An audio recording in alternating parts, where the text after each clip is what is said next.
Welcome to my channel Class Winner by Shri Shyam Books, All India #1 skill books publisher. नमस्कार। चलिए आज एक दिलचस्प बात करते हैं। जब हम कहीं घूमने जाते हैं तो हम असल में क्या अनुभव करते हैं? क्या वो सिर्फ एक होटल का कमरा है, या एक फ्लाइट की टिकट, या फिर इससे कहीं ज्यादा कुछ और है? आज हम इसी कुछ और की पहेली को सुलझाएंगे और समझेंगे कि यह पर्यटन उत्पाद आखिर है क्या भला। तो सवाल ये उठता है कि किसी भी आम जगह को एक खास पर्यटन स्थल आखिर बनाता क्या है? सोचिए, एक शांत समुद्री तट को गोवा का नाम कैसे मिलता है, या एक पुरानी इमारत को ताजमहल का वो रुतबा कौन देता है? क्या ये सिर्फ दिखने में खूबसूरत है, या इसके पीछे कुछ और भी है? इसका जवाब काफी दिलचस्प है। और हां, वो जो कुछ और है ना, पर्यटन की दुनिया में उसी को पर्यटन उत्पाद कहते हैं। तो चलिए जरा इसे और गहराई से समझते हैं। देखिए, एक पर्यटन उत्पाद सिर्फ कोई एक चीज नहीं है, बल्कि एक पूरा का पूरा पैकेज है, एक अनुभव है। इसमें उस जगह का मेन अट्रैक्शन तो है ही, साथ में वहां तक पहुंचने का साधन मतलब ट्रांसपोर्ट, रहने ठहरने की जगह, और हां, मनोरंजन की सारी सुविधाएं भी शामिल हैं। जब ये सब चीजें एक साथ मिलती हैं, तब जाके वो एक यादगार सफर बनता है। अच्छा, तो अब हम ये तो समझ गए कि पर्यटन उत्पाद होता क्या है। तो चलिए अब इसके अलग अलग रूप देखते हैं और शुरुआत करते हैं उस सबसे बड़े कलाकार से जिसने हमें सबसे बेशकीमती तोहफे दिए हैं, हमारी प्रकृति। सीधी सी बात है, प्राकृतिक पर्यटन उत्पाद वो अनुभव हैं जिन्हें किसी इंसान ने नहीं बल्कि खुद कुदरत ने बनाया है। ये वो पहाड़, नदियां, झरने और जंगल हैं जो ना जाने कब से हमें अपनी तरफ खींचते आ रहे हैं।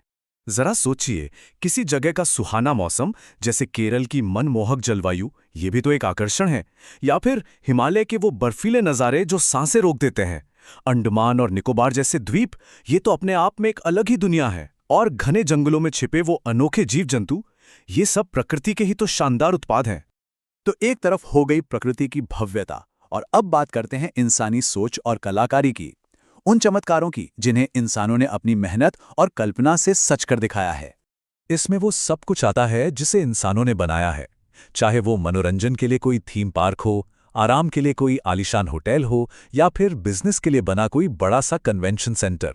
हजारों साल पुराने मिस्र के पिरामिड से लेकर आज दुबई के आसमान छूते बुर्ज खलीफा तक, ये सब इंसानी कमाल के बेहतरीन उदाहरण हैं।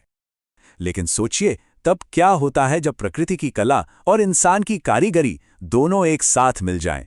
यहीं से कहानी और भी मजेदार हो जाती है। इन्हें हम कहते हैं सहजीवी पर्यटन उत्पाद, मतलब एक ऐसा तालमेल जहां प्रकृति हमें कोई अनमोल खजाना देती है और इंसान अपनी समझ से उसे एक शानदार अनुभव में बदल देता है। यह कुदरत और इंसान का एक खूबसूरत संगम है।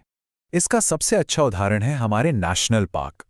अब देखिए, वहां के जंगल, जानवर, पहाड़, ये सब तो कुदरती हैं, लेकिन वहां जीप सफारी का रोमांच, गाइड की वो दिलचस्प कहानियां और रहने की सुरक्षित व्यवस्था, ये सब इंसान का मैनेजमेंट है।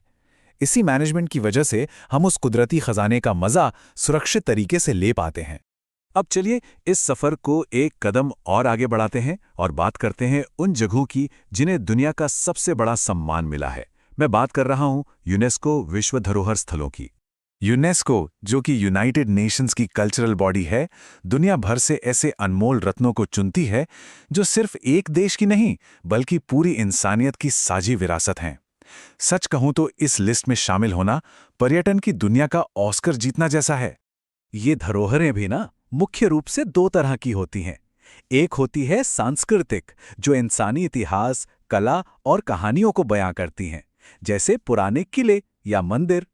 और दूसरी होती है प्राकृतिक, जो हमें इस धरती की अपनी कहानी दिखाती हैं, जैसे विशाल जंगल या अनोखी घाटियां।